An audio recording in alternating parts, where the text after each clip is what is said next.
Assalamualaikum warahmatullahi wabarakatuh. Eh, dengan Mbak Mbak siapa ini? Mbak Elva ya. Mbak Elva, mohon maaf sekali karena skripsinya di latar belakang masalah itu mbaknya itu nyusun latar belakang masalah itu sangat tidak sistematis. Artinya itu masih rancu antara kalimat satu dengan kalimat selanjutnya, nggak nyambung. Kemudian antar paragraf juga nggak nyambung, transisi paragraf nggak nyambung. Coba kita lihat ya. Kita kan judulnya kan strategi remaja Masjid Raudatul Atfal dalam menanggulangi tindak bullying. Jadi ada dua domain besar yang perlu diperhatikan, yaitu remaja masjid. Ini domain pertama ini. Kemudian tindak bullying. Nah, ini domain kedua. Artinya dua pokok bahasan yang menjadi poin utama ada di remaja masjid dan tindak bullying ini. Jadi pembahasannya jangan jauh-jauh dari dua hal ini, remaja masjid atau tindak bullying. Kalau kita lihat paragraf pertama, Mbak Elva itu sudah benar mengangkat bullying. Jadi titik sorotnya itu adalah bullying. Tapi di sini kok tidak menggambarkan kalimat yang efektif ya. Coba kita bedah. Fenomena yang sering terjadi pada lingkungan masyarakat desa Derancang adalah bullying. Oke, tapi ini kan fakta. Kalau di desa Derancanak ya, Derancanak ini bullying terjadi. Tapi setelah fakta yang dipaparkan, justru pengertian bullying, jadi kan nggak nyambung. Jadi kalau mau ngomongin fakta ya fakta dulu. Kalau mau ngomongin pengertian, definisi ya definisi dulu. Artinya jangan dicampur adukkan. Misalnya gini, ada fakta nih, ada fakta bullying terjadi. Bullying terjadi di desa tertentu, desa A misalnya. Ini fakta ini diuraikan. Nah, baru kesimpulan. Di akhir paragraf itu kasih kesimpulan bahwa bullying ini masih marak terjadi. Ini paragraf pertama.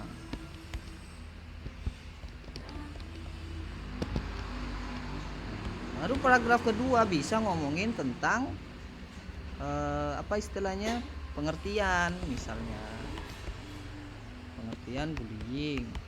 Jadi ini jelasin macam-macam pengertian bullying menurut tokoh-tokoh misalnya.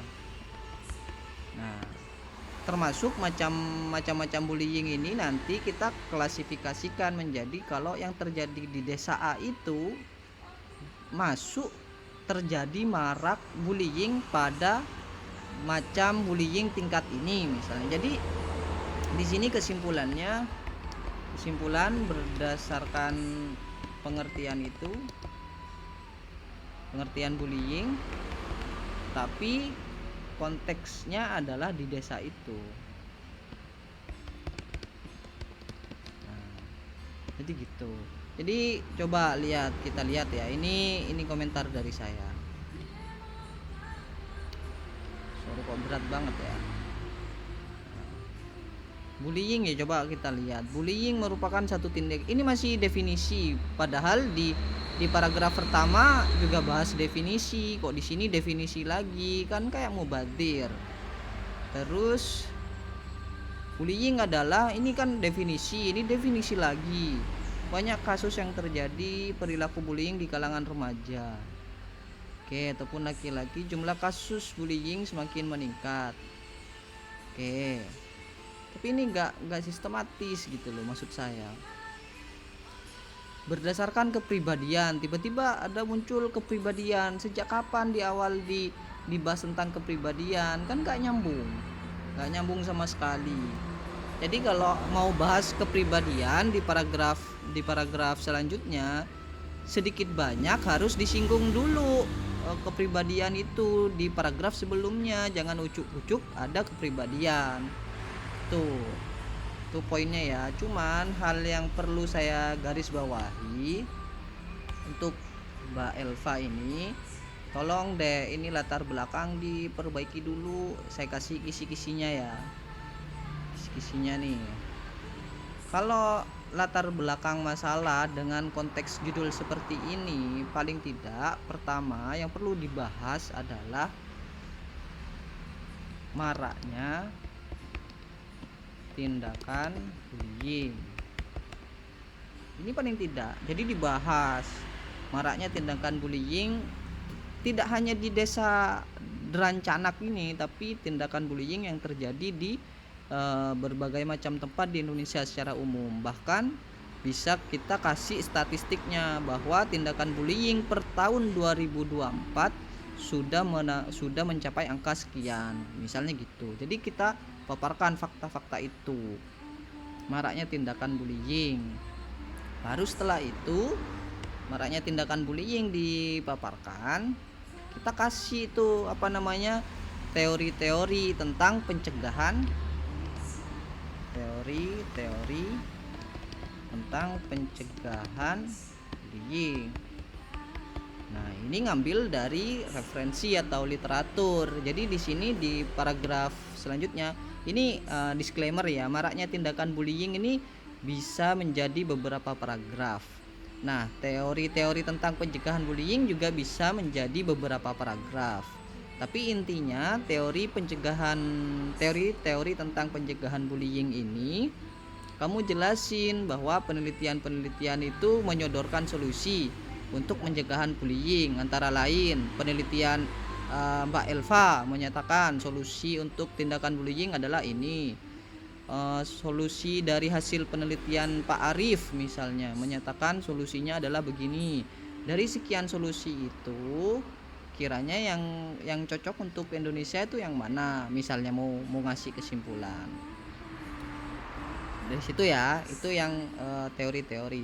Habis itu, tapi dari sekian teori-teori itu jangan lupa peran remaja masjid itu layak dioptimalkan sebagai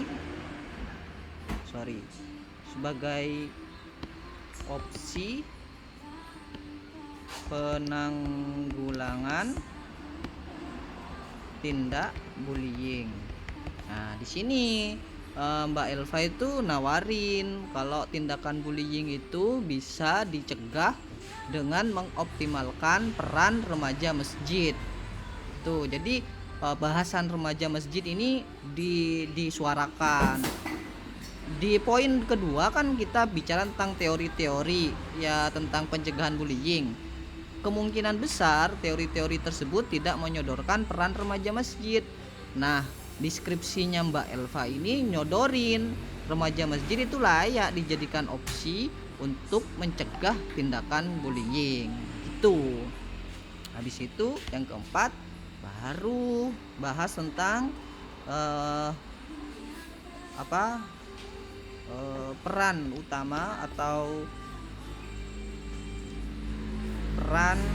utama dari remaja masjid berdasarkan hasil penelitian. Jadi Mbak Elva itu tracking dulu apa saja sih yang bisa dilakukan oleh remaja masjid. Misalnya remaja masjid itu bisa ini, remaja masjid itu bisa mensejahterakan lingkungan sekitarnya, bisa mengajak pemuda-pemuda di sekitarnya untuk sadar, misalnya gitu. Nah, kemudian kaitkan dengan konteks bullying. Kalau remaja masjid ini dioptimalkan perannya, maka akan punya kemungkinan besar atau optimisme untuk mencegah tindakan bullying. Tuh. Nah, kemudian kesimpulan. Maksudnya yang kelima itu paragraf ke selanjutnya itu kasih statement bahwa skripsi ini menawarkan potret strategi remaja masjid untuk menanggulangi tindakan bullying gitu. Nah, jadi baru bisa masuk gini. Baru yang ke paragraf selanjutnya itu adalah tentang penelitian terdahulu.